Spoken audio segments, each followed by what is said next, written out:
Hello and welcome to our physical sciences session. My name is Temba.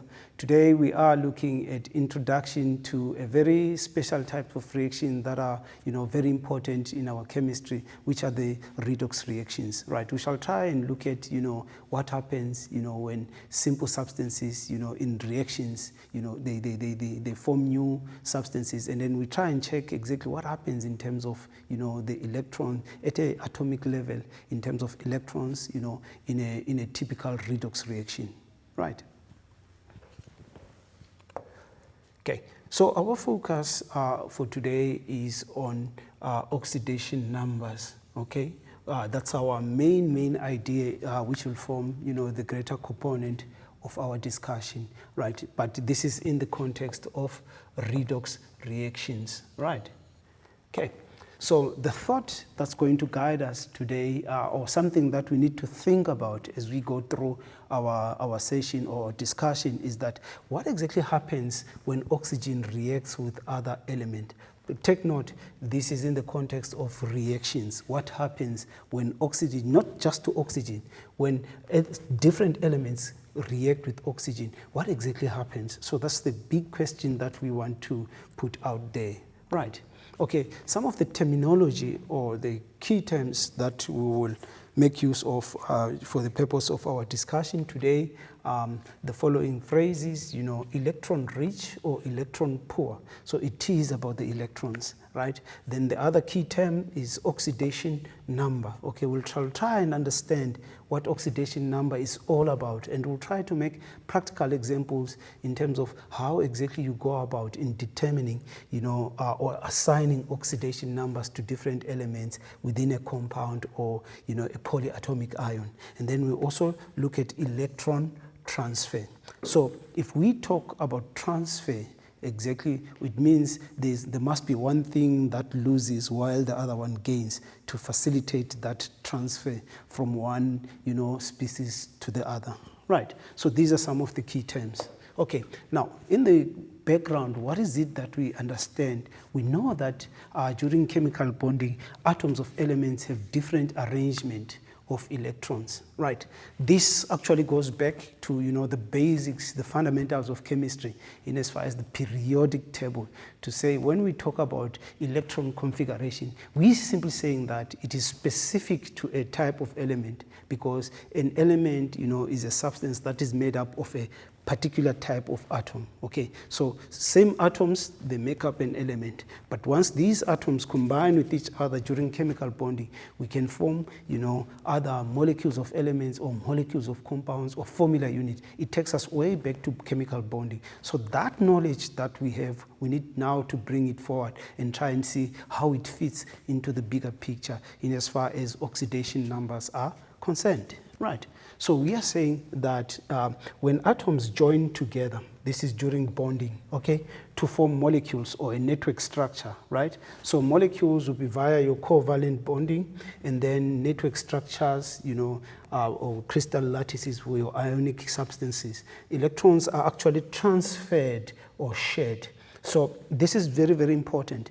The transfer of electron in the formation of formula units during chemical bonding is what ionic bonding is all about. But then the word co means sharing. So if we talk about covalent bonding, it essentially has to do with the sharing of electrons that occur at the highest energy level, the valence electrons between atoms. But why do these atoms bond with each other?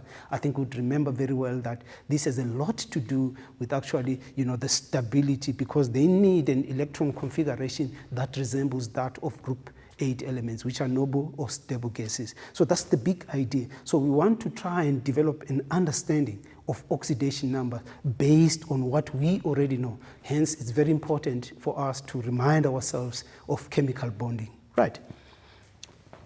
Okay, and then atoms that donate electrons are electron rich. Okay, so those that donate electrons are electron rich. It means they've got a lot of electrons, right? And then those that actually take electrons are electron poor. So for rich or for poor, but in the context of transfer, in the context of losing and gaining. This has to do with electrons. We're not talking about protons at this point in time, because we know in terms of, the atomic structure, the basic unit of an element, the atomic structure, we know that electrons actually occupy the energy levels, or the shells, which would alternatively refer to as the orbitals, okay? So hence we talk about loss or gain of electrons. It's very, very important for us to remind ourselves of that, okay? And then oxidation number, which is our key focus for today. What is it all about? So when we talk about oxidation number, the oxidation number of an element, this is for an element, okay, is a number assigned to keep track of electrons during a chemical reaction. Now, in the context of chemical reaction, there is loss, there is gain of electrons. Oxidation number of an element in a compound is actually the measure of the richness or deficiency. So richness, it means electrons have been gained. Deficiency, electrons have been lost, okay? So that's the understanding. And then oxidation number can either be positive or negative, right? What do we mean by that? We're saying that a negative oxidation number indicates that electrons were pulled towards an atom in a compound, okay? And then while a positive oxidation number tells us that electrons were pulled away from an atom, right? Okay, so in a compound or an element, there are two types of oxidation numbers. We've got a unit oxidation number, okay, which has to do with an element, and the total oxidation number, which can has to do with a compound, or it has to relate to an element, where it has got more than one. But hence, focus is on total and unit, right? Okay, so if we talk about the unit oxidation number, it is written above the symbol of an element of a compound. Now, if for argument's sake we look at the unit oxidation number of sodium, sodium is in group 1, so its unit oxidation number is +1. But because in this compound of sodium oxide, what is happening, there are 2 sodium atoms, then the total oxidation number for this element is +2. Okay, hope it makes sense. And then the unit oxidation number represents the oxidation number of one atom of the element, in this case, which is +1. But what about the total oxidation number? Total oxidation number actually represents the number of, the total, of an element in a compound. Why do we have this +2 as the total oxidation number? Because there is 2 times +1, which is the oxidation number, which gives us the +2. So this +2 is actually our total oxidation number for sodium, right, in this compound, right? And then how do we assign? Oxidation numbers are similar to the valence electrons, and these valence electrons actually the number of electrons that occur at the highest energy levels. So there are a list of rules that will actually help us to assign oxidation numbers to elements. So what's going to guide us in this case are the rules, which is what is something that will focus our attention on. Right. So having said that, what's the main idea that we take in this segment is that, we talk of electron richness and electron deficiency. And then also that has to do with, the unit oxidation number of an element, or an atom of an element within a compound, as well as the total. But then after break, what we'll do, we'll try and make practical examples to try and understand the difference or the link between, unit oxidation number and total oxidation number, in as far as applying these rules of assigning oxidation numbers to elements. Let's take a short break for now.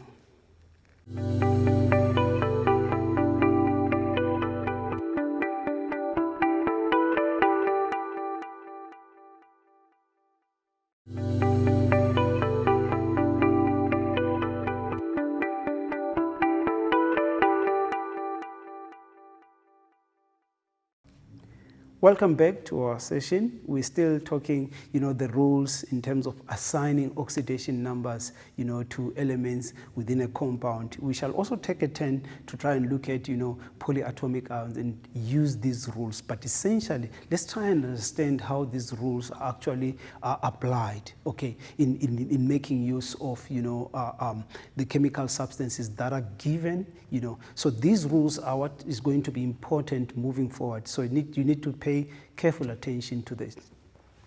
Right, so we're still discussing oxidation numbers. Right, now the focus now is on the rules for assigning oxidation numbers. So the abbreviation ON will be for, from now moving forward, it will stand for oxidation numbers. Okay, take note of that. So the first rule says the oxidation number of an atom of an element is 0.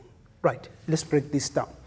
If we've got an atom of an element in its natural state, it means it contains the same number of positive charges and negative charges. So the net charge, which is actually the oxidation number of this atom of an element, which is a pure substance, is equals to 0. Right, that's the first. So if you are given an atom of an element in its natural state, you'd realize that its oxidation number is equals to 0. So that's the first rule in terms of assigning the oxidation numbers. Okay, right. So let's take, for argument's sake, we've got sodium as a pure substance. The unit oxidation number for this atom is 0. So is the total oxidation number. Okay. Say, for argument's sake, also we've got a molecule. This is an atom of an element, right? This is an atom of an element, take note. While on the other end, we've got a molecule of an element, right? Okay, you need to distinguish that, right? So in this molecule of an element, these are two atoms of the same kind, hence we are saying it's an element. Okay, so it exists as a diatomic molecule. So the unit is 0, the unit oxidation number is 0, and the total oxidation number for this molecule of an element is also 0. That's the first rule. Right, let's go to the second one. It says all, emphasis is on all, uppercase, capital letters, all group 1 metals, which are alkali earth metals, have an oxidation number of +1 in combined state. Well, there's a lot of information on this. Okay, now we are saying group 1 metals. That's your sodium, okay? That's your potassium, that's your lithium, okay, as examples. So the groups of elements are actually these vertical columns, okay? So elements within group 1, all of them in their combined state. Combined state, what exactly are we talking about? When they're in compounds, when they have bonded with other elements to form compounds, right? Their oxidation number is +1. Okay, that's what the rule says to us. Okay, we can take, for argument's sake, in this case, sodium. Sodium has a unit oxidation number of +1, okay, the one that's written in red. And also, in this case, the total oxidation number for this sodium atom is also +1, right?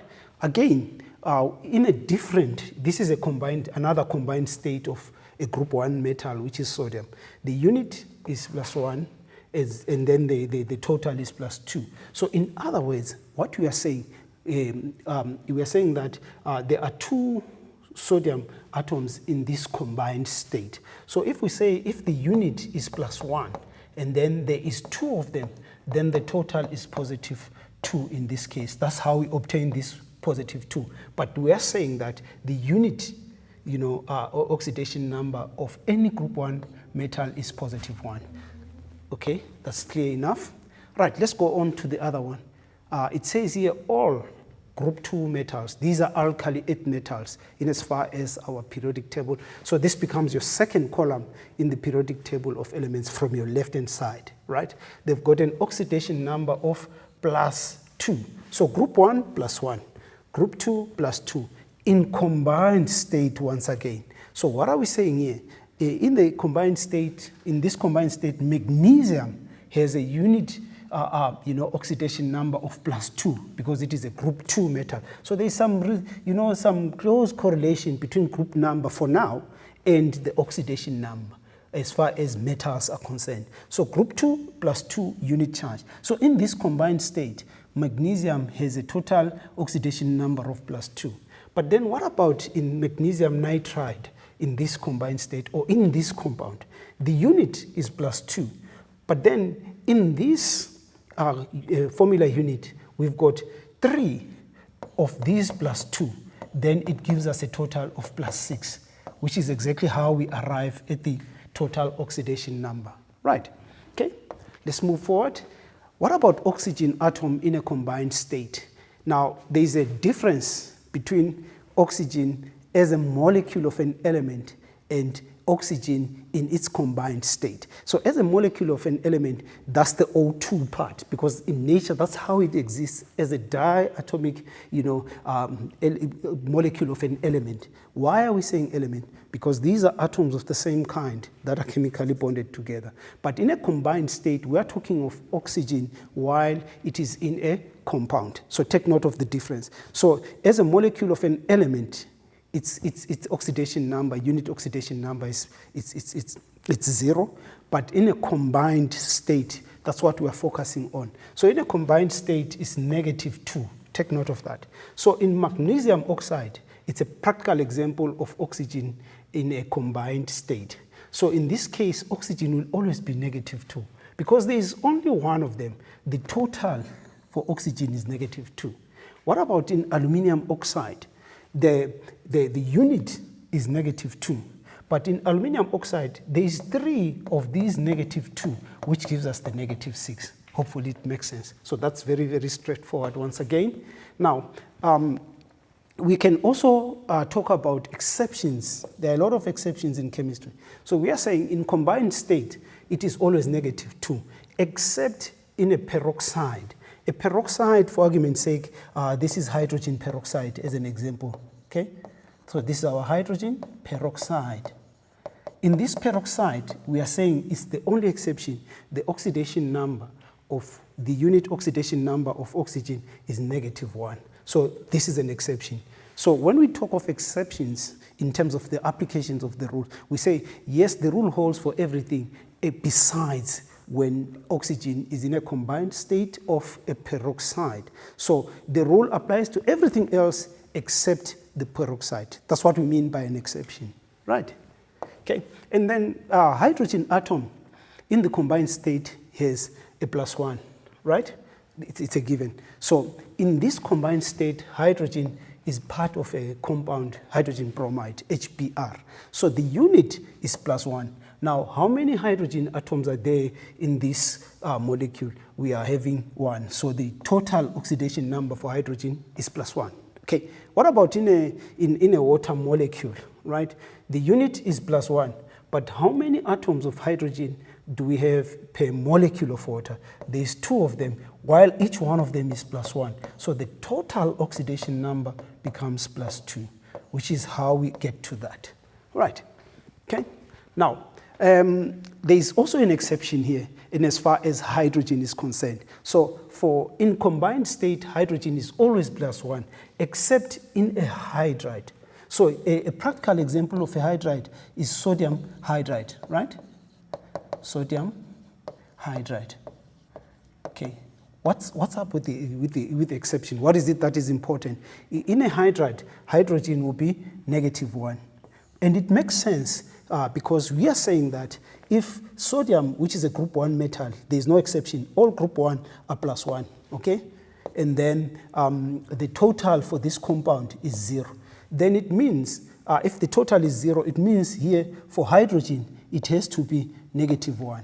So that if we say +1 -1, we get the 0 that we're talking about, because this is a pure substance. We said the first rule that a pure substance or a compound which is an element, will have a total oxidation number of 0. Right, so that's the exception.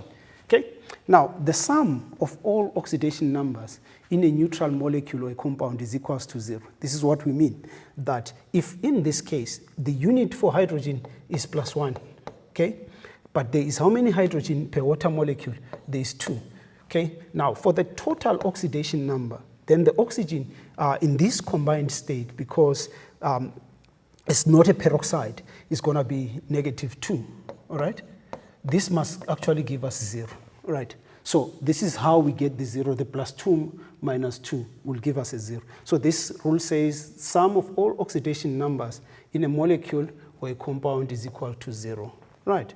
Okay, and then this rule is used to find the oxidation numbers of other elements. In this case, we can try and find the oxidation number of sulfur in this hydrogen sulfide. So we are saying for hydrogen, it's +1, but there's how many of them?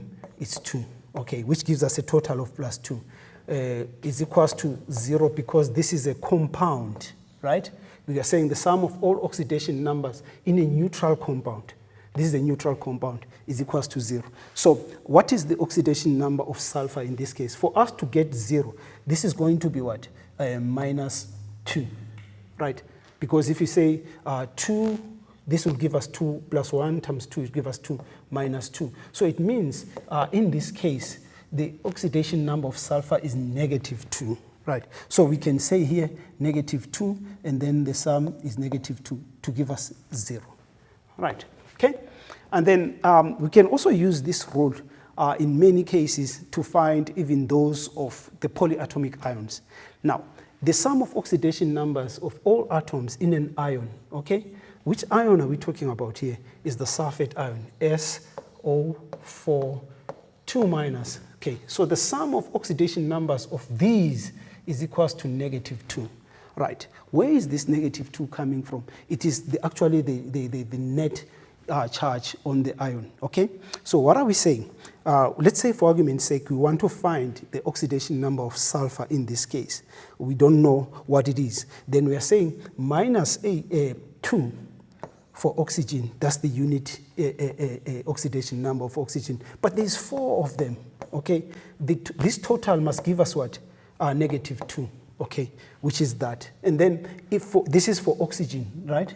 What about for sulfur? We don't know for sulfur. So whatever we add to this, it must give us -2, right? So in other words, what is it that from what we subtract 8 to get -2? So if we go, if we go back, we can say, okay, let that of sulfur for argument's sake be X for argument's sake, okay? Then we are saying this is for oxygen, okay? Let me just erase that so that we can lay out our work nicely. Right, so we are saying that this is for sulfur, it's unknown, which is equals to, okay, -2 plus 8. Okay, I've just modeled this into a simple equation. So this for sulfur in this case, it becomes what? +6, okay? So if we say +6 plus -8, we'll get the -2. Okay, so we use this rule of saying oxygen is always -2, except it's a peroxide, and also that the sum of oxidation numbers of all atoms in an ion is equals to the charge of the ion. And the charge of the ion in this case is -2. So this is the charge of ion, okay?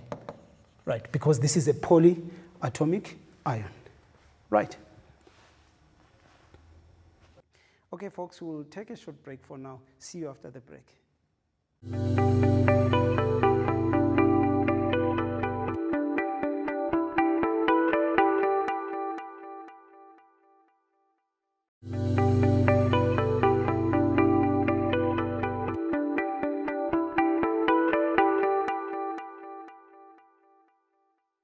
Welcome back to our session. We're still talking about oxidation numbers. Now, we've taken time to actually look into, the different rules that we need when we actually apply, these rules of assigning oxidation numbers. But now we want to use practical examples, to try and apply these rules and see how exactly we put them into, practice.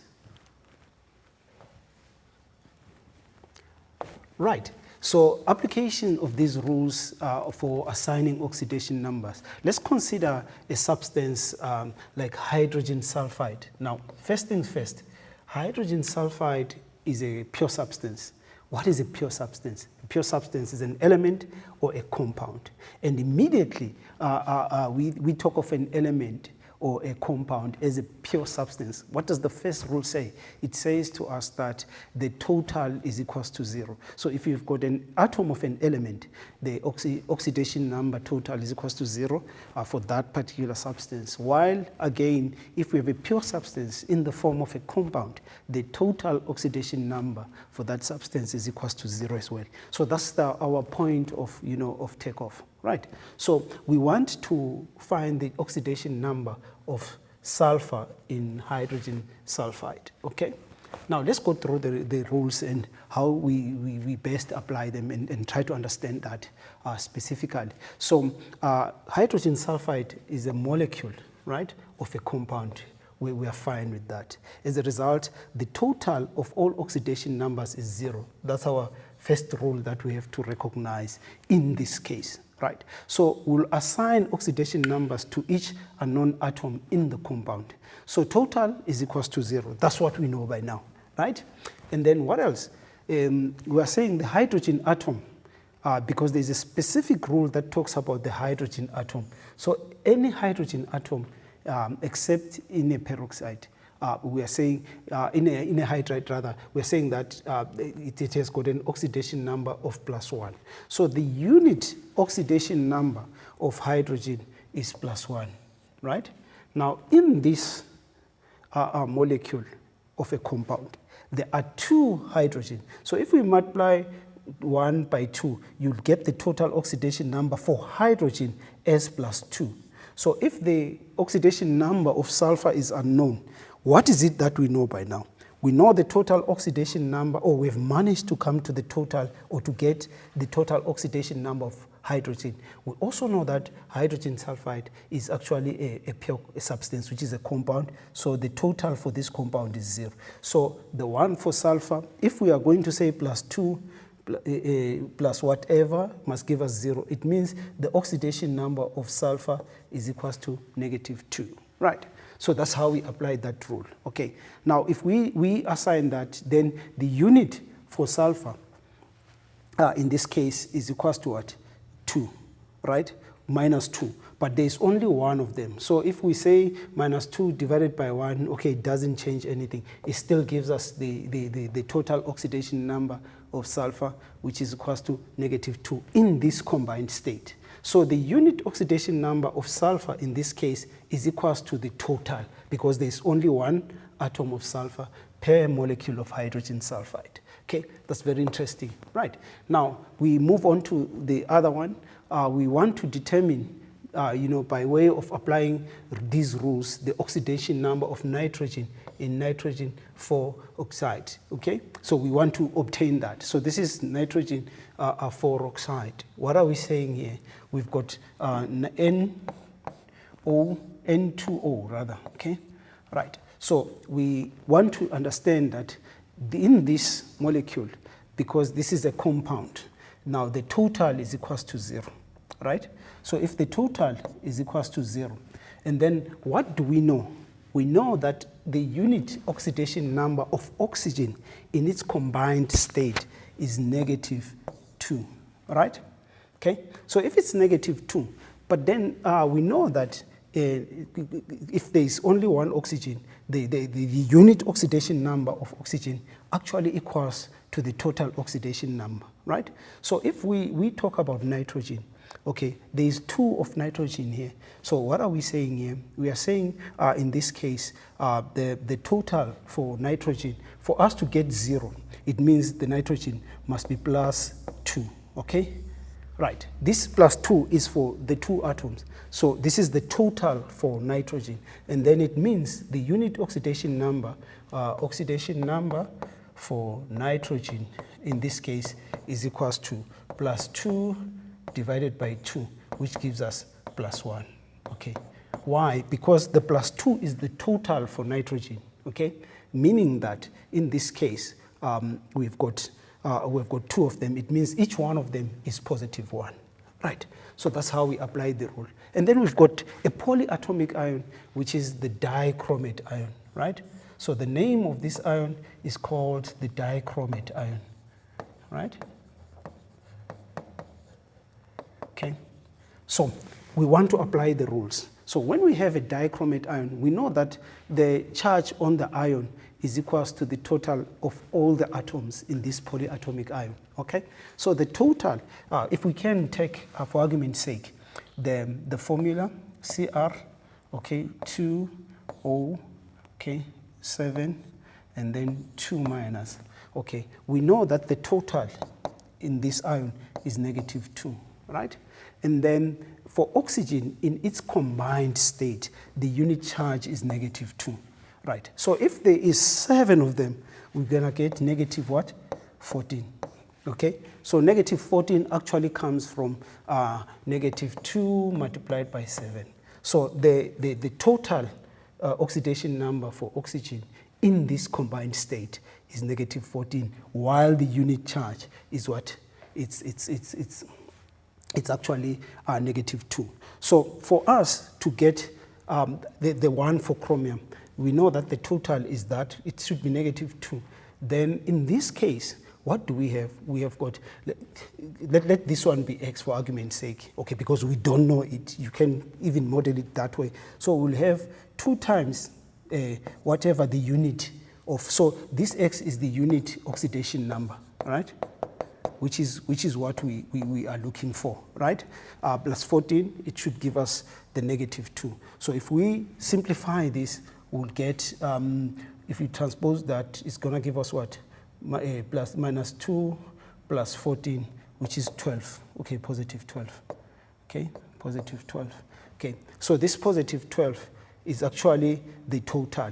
So in other words, we are saying that if we can put it in a simple way, this is +12. So this +12 is the total, right? So if the total is +12, so the unit oxidation number of Cr in this case is +12 divided by 2, which is equals to +6. That's how we have used the rules to actually obtain that. Because if you say +12 minus 14, it gives us the -2, right? And then last but not least, we have the manganese 4 oxide, right? So in as far as manganese 4 oxide, you do realize that this is manganese 4 oxide, this is potassium permanganate. So all of them are compounds. So in as far as Mn,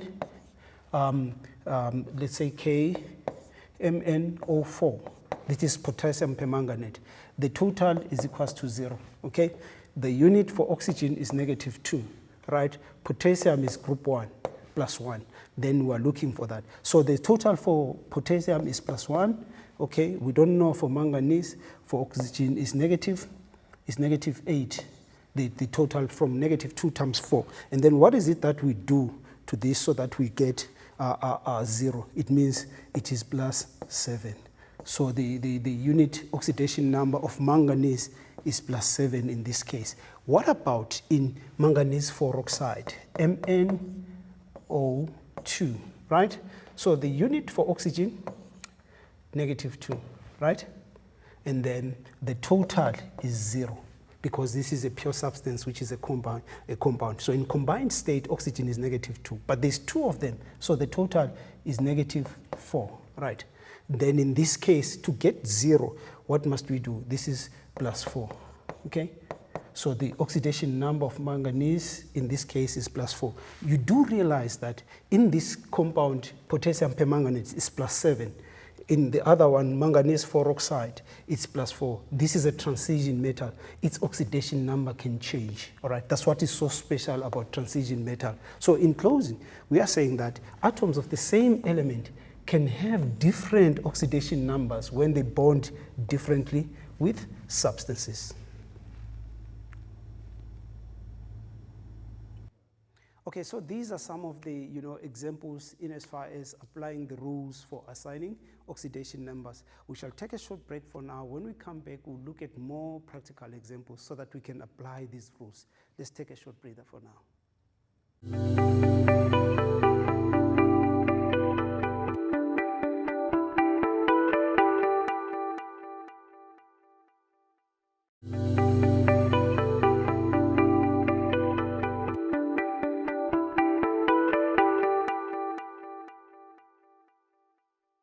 Welcome back to our session. We're still talking about the application of rules in terms of oxidation numbers. But now we want to try and keep track of the changes in oxidation numbers that occur when a reaction takes place and try to make sense of the big question that we're going to actually pose. Right.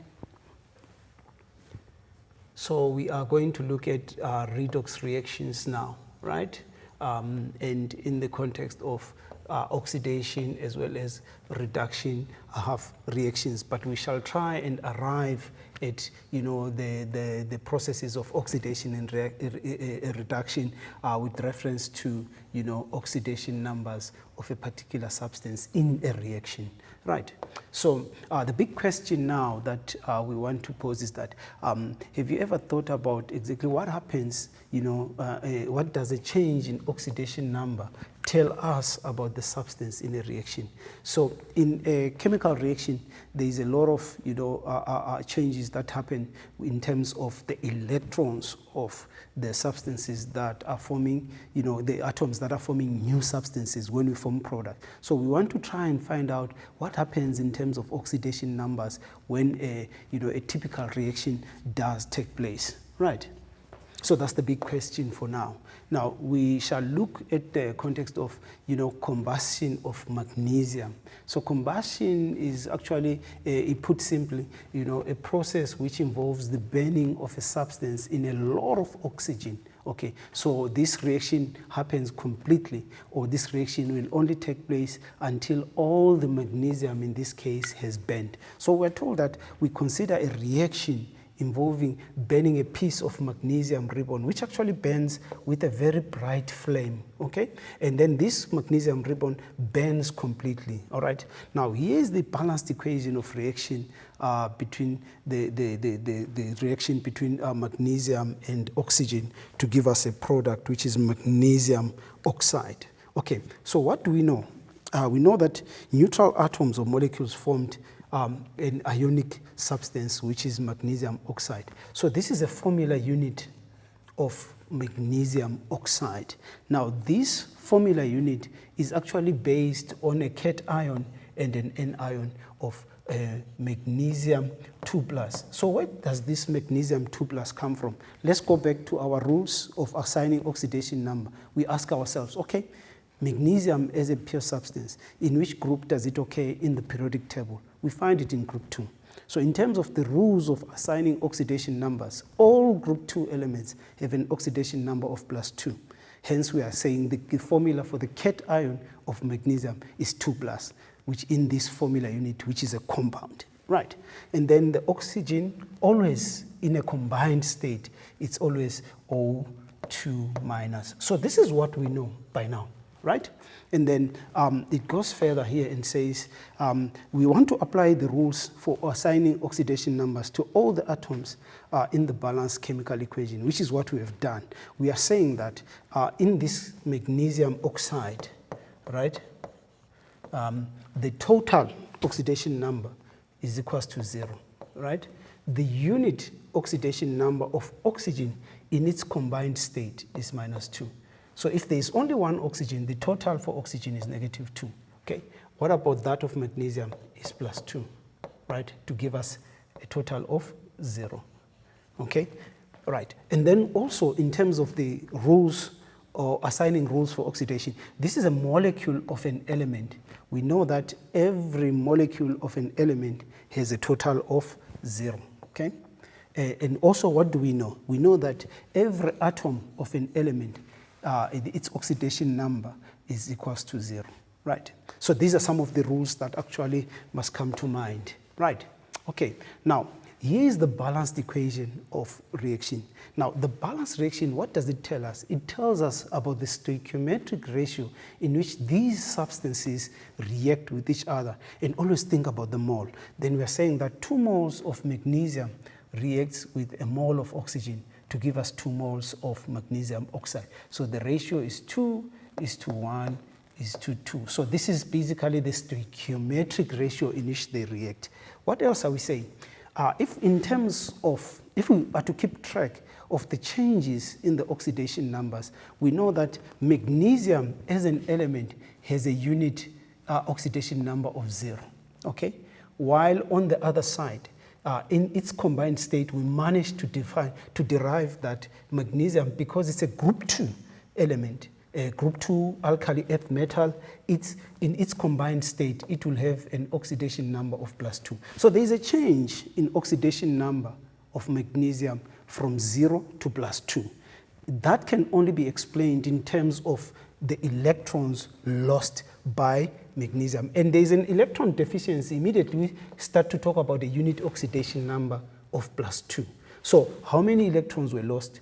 2 electrons. So there was loss of electrons for magnesium, which caused the change in oxidation number from 0 to +2, right? Okay, now let's focus our attention on oxygen. Oxygen, as a molecule of an element, the total is equals to the unit oxidation number, which is 0, because it's an element, right? And then on the other end, we have assigned oxygen -2, because it is in its combined state, okay? And this is not a peroxide, okay? So in its combined state, we know this rule that says it's going to be -2. So the change in oxidation number for oxygen from 0 to -2, it means oxygen became electron rich by gaining 2 electrons. So there was gain, right? Okay?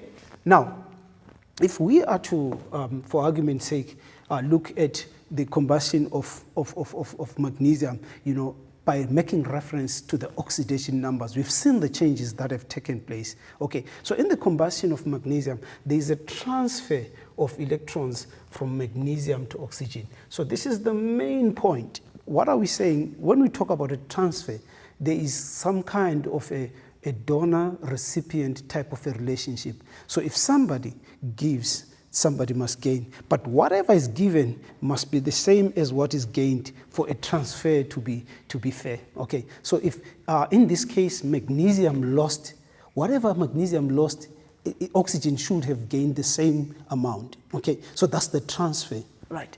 Okay, so this transfer of electrons is represented by 2 half reactions, which is our main point that we want to arrive at. So there's an oxidation half reaction which has to do with the loss of electrons. Okay, what does oxidation tell us? Okay, it tells us that magnesium changed its oxidation number while it was an element. Its unit oxidation number was 0. Okay, after the reaction, when combustion had taken place, it became +2. Okay, so the reason why it became +2 is because it lost 2 electrons. So if you check, the 2 electrons are actually the negative charges that were actually lost. Okay, so if we can just to correct that, okay, we are saying that okay, that's the pen. All right, so this is -2 for oxygen. So this, if you say -2, okay, +2, it gives us that 0. Okay, so it means magnesium lost electrons from an oxidation number of 0 to +2. Okay, and then also we are saying the opposite happened to oxygen. There was a process of reduction. The oxidation number decreased. Okay, when the oxidation number decreases, it means the substance has gained electrons. Okay, so it became more negative or less positive. While that of magnesium became more positive, there was an increase in the oxidation number. I think that's the main point. So the gain of electrons makes the oxidation number of oxygen to change from 0 to -2. Right, so this is the gain of oxygen. And then this half reaction is referred to as a reduction half reaction, right? So the oxidation and reduction half reactions are very important in as far as the transfer of electrons. So in any reaction where there is a transfer of electrons, there is oxidation and reduction taking place simultaneously. This is called a redox. So redox actually consists of that part, which is oxidation, okay? Oxidation, which has to do with the loss of electrons, okay? And then it also has to do with the reduction, okay? So reduction and oxidation is what gives us a redox. This one has to do with the gain, right? That's the main idea, right? And then a small coil of copper wire is placed in a solution of silver nitrate. So we've got copper in a solution of silver nitrate. After a short time, there is an observation that is made. The solution turns blue in color, and silver white deposit appears on the copper. Okay, so this is what it looks like. Okay, so if we've got a copper wire, you can see the copper wire there, right? And then it is placed in a solution of what? Silver nitrate. Okay, chemical formula, very, very important, right? And then we've got our copper there. That's our copper wire. Okay, right. This is the observation that is made. And then in terms of the chemical equation that takes place, copper reacts with silver nitrate to give us copper nitrate and silver. Okay, identify the oxidation and reduction half reaction by assigning oxidation numbers. Right, what is clear here, copper as an element, it has an oxidation number of 0. But on the right hand side, when we trace copper, it has an oxidation number of +2. So what exactly happened to copper? Copper, if the oxidation number increased, it means copper underwent some loss of electrons to give us copper 2 plus 2 electrons. Okay, so for copper to change from 0 to +2, there was oxidation, okay, which is the loss of electrons, right? And then again, we can talk about silver. But what is important before we talk about silver, the nitrate is still the same on the left and on the right, okay? So we can immediately say, okay, if this is the half reaction for copper, this is what we got. We got copper, its oxidation number increased. It can only be explained in terms of the loss of electrons, okay?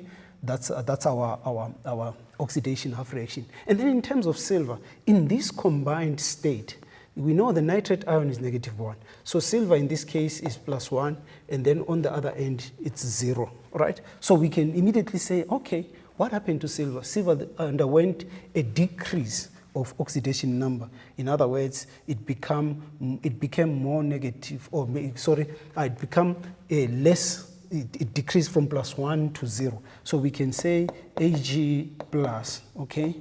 That's the silver on the left-hand side, which is the +1, plus an electron, all right? And then this gives us what? Silver metal, which has got an oxidation number of 0. So this is the oxidation half reaction, which has to do with the loss, okay? And then this is reduction, which has to do with the gain of electrons. So these are the big ideas, all right? So in summary, we are saying oxidation numbers are used to identify when electrons are transferred. So transfer has to do with loss and gain subsequently. And in a nutshell, we are saying reduction involves the gain, and then oxidation half reaction involves the loss of electrons. Right. So that's as far as the big idea of a redox reaction, which actually consists of both oxidation and reduction taking place simultaneously, wherein there is a transfer of electrons. We shall need more practice on this, so try to look into more and more problems that involve oxidation numbers so that we become comfortable. So that's the time we had for today. It's cheers and bye-bye for now.